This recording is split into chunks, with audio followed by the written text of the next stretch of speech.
Murder in Schoolcraft County. FBI battle with Apple continues. Hi, I'm Dane Wormlinger. And I'm Mark Pickelman, and this is Public Eye News.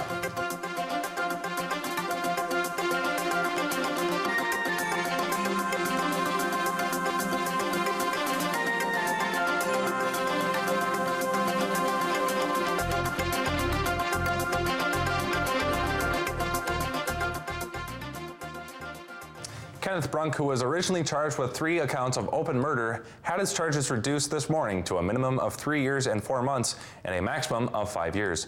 Brunk was in connection to the triple homicide in Schoolcraft County that happened last year. The new charges were served by the Schoolcraft County prosecutor, Tim Noble. The charges will not be released until Brunk is arraigned, and the arraignment date is not yet set. The trial for the 60-year-old man, Joel Anderson of Little Lake, with 4 counts of criminal sexual conduct with a victim under the age of 13, has been concluded. On the second day of trial, Anderson was asked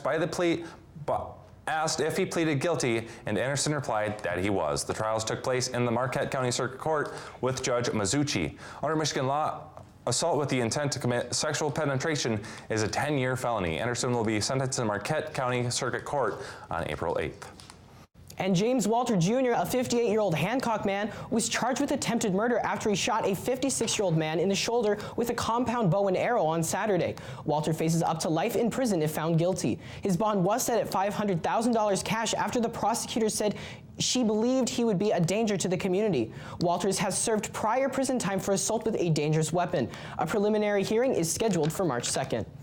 And a snowmobile accident on Tuesday has left a 61-year-old man dead. The Chippewa County Sheriff's Office stated that the Battle Creek resident Louis Monowek was riding single file with a group of snowmobilers at 5:00 p.m. when the accident occurred.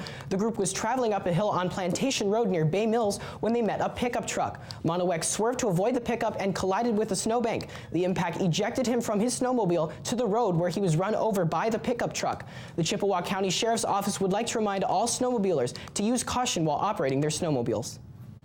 Thanks to a bill signed into the law last week, 3 areas of state-owned land in northeast Michigan will be protected from artificial light pollution. This will allow stargazers the chance to enjoy the beauties of the evening sky without light pollution.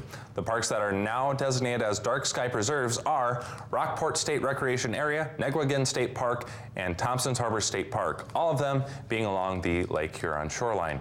Park users are asked to use lights in moderation and keep headlights on low beam. In Isle Royale National Park, 3 sets of twins have been spotted among the calves being tallied in the annual moose count. The island is home to wolf and moose populations that have been tracked for years by researchers in an attempt to study the relationship between the two. Researchers claim there are at least 2 wolves still roaming the island, which they found evidence of earlier this month. Researchers took to the skies last week, where they have been reporting their findings on the Wolves and Moose of Isle Royale Facebook page. And after the break, we will have your national and international news. Stay tuned.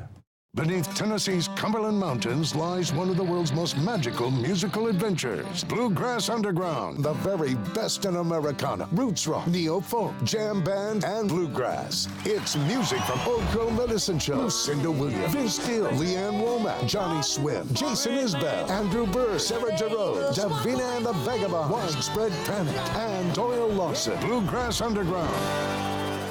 This Friday at 10 p.m. Eastern. And welcome back. 5 of the armed group that led the takeover of the Malheur National Wildlife Refuge in Oregon are facing 16 felony charges. Clive Bundy, his sons Ryan and Amin, and Peter Santelli and Ryan Payne were indicted by a federal grand jury yesterday. According to the indictment, the defendants recruited, organized, and led hundreds of other followers in using armed force against law enforcement officers in order to thwart the seizure and removal of Clive Bundy's cattle from public land. Bundy had trespassed on public lands for 20 years without obtaining permits or paying fees. And Apple is getting support from Google in its phone encryption battle with the FBI. The CEO of Google says Apple is right to defy a judge's order to help unlock the iPhone used by one of the San Bernardino killers. As Jeff Pegues reports, CBS News has learned Apple's lawyers are prepared to fight all the way to the Supreme Court. The FBI is locked out of Syed Farouk's iPhone 5C. Apple is betting its global customer base wants unbreakable encryption, not a company that hands over their customers' private information. The U.S. magistrate judge ordered Apple to disable the iPhone's auto erase feature, which wipes out all of its data if the wrong passcode is entered 10 times. Apple's CEO, Tim Cook, says the tech giant doesn't have the technology and that developing it would create a backdoor to not only that iPhone, but millions of devices. Let me do a quick The White House defended the Department of Justice's request. They're simply asking for something that would have an impact on this one device.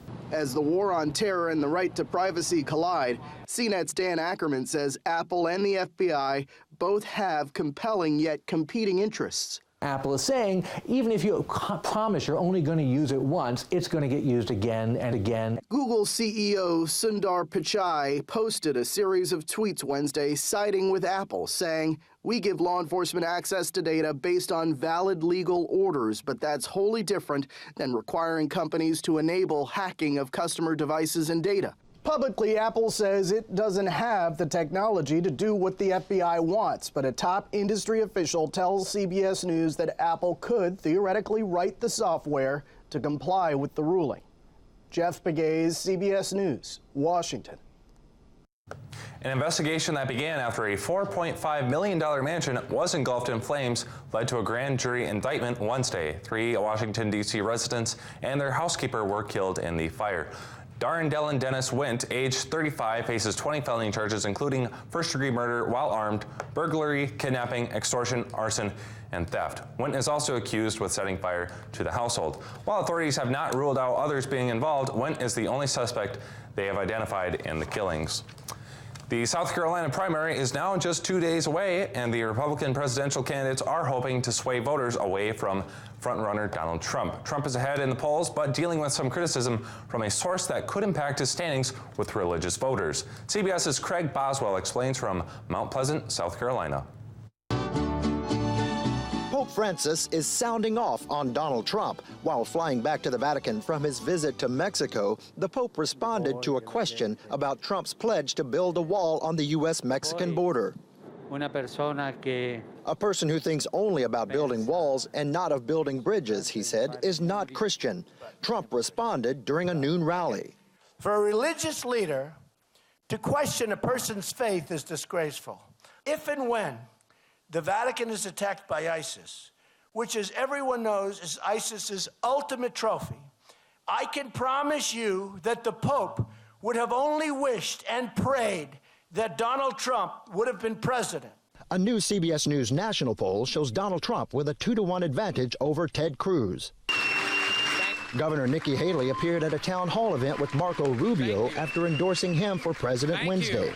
I'm here today to ask you for your vote because I am as conservative as anyone running in this race, but I am a conservative that can win. John Kasich was out pumping up his campaign team here in Mount Pleasant, who'll be delivering his campaign message one door at a time.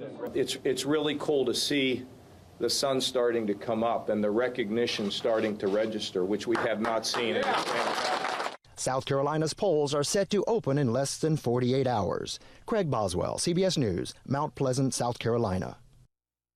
In a daring rescue by Iraqi intelligence, 3 American contractors have been held captive for over a month were freed on Tuesday. The U.S. citizens' identities are not yet released and few details have been made available concerning the rescue. However, it is believed that an organized crime gang was responsible.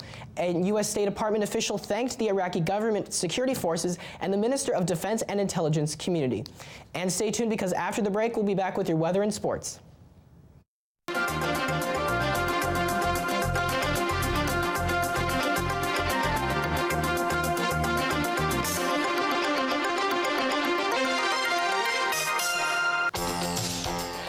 This week on High School Bowl, we continue our Cerebral 16 with 2 great games. In the first, it's Animal versus Animal as the Superior Central Cougars go up against the Hancock Bulldogs. Hi, I'm Jim Koski, and then in our second game, Painesdale Jeffers goes up against the Manistique Emeralds. That's coming up this week on High School Bowl.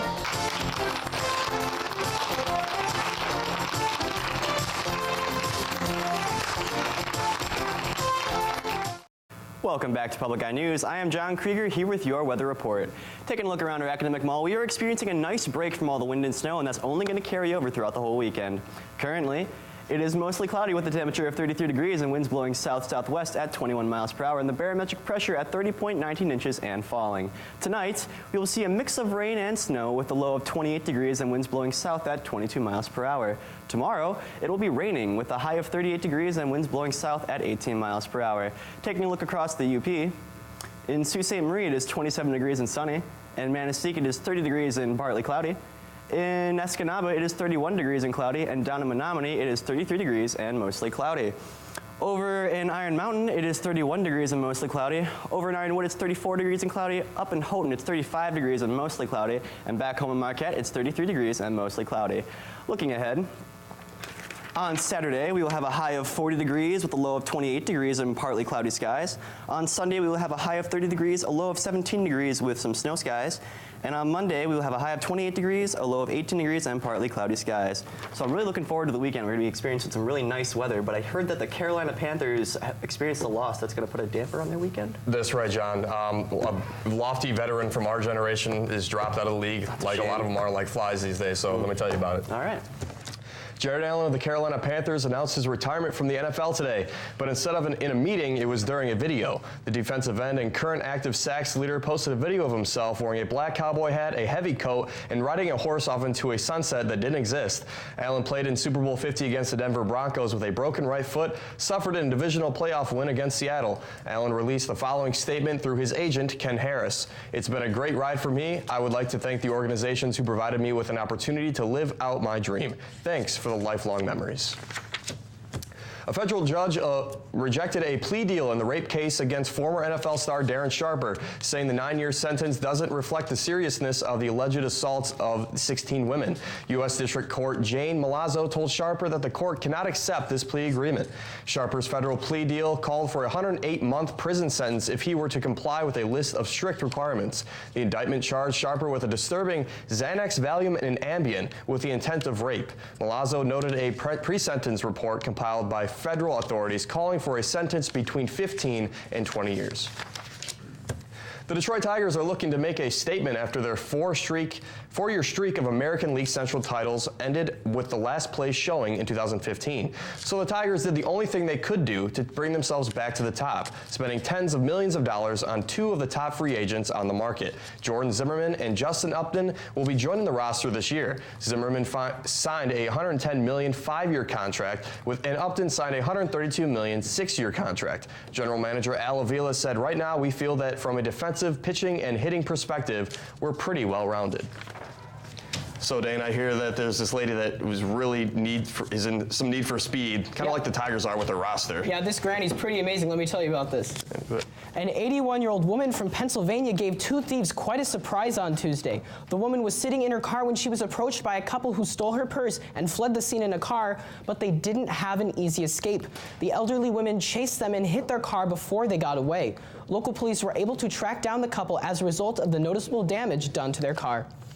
And in West Virginia, a man was arrested on January 13th for armed robbery after ordering his victim to empty his wallet. The robber was surprised, however, when the wallet contained only $1. The 21-year-old was later sentenced to spend at least 6 months in a correctional center of young adults. Well, pretty amazing stories there, huh? Oh, yeah. That granny has some need for speed, don't you think? Oh, definitely. She reminds me of that granny from Hoodwink, the Granny Puckett. You guys ever watch that? Definitely. Yeah. I just can't believe they charged him for a $1 robbery. You could find 4 quarters on a couch cushion. I know, yeah. It takes some daring efforts just for that $1, huh? You're telling me. Well, that's all the time we have for you today here at Public Eye News. Stay tuned for tomorrow's episode.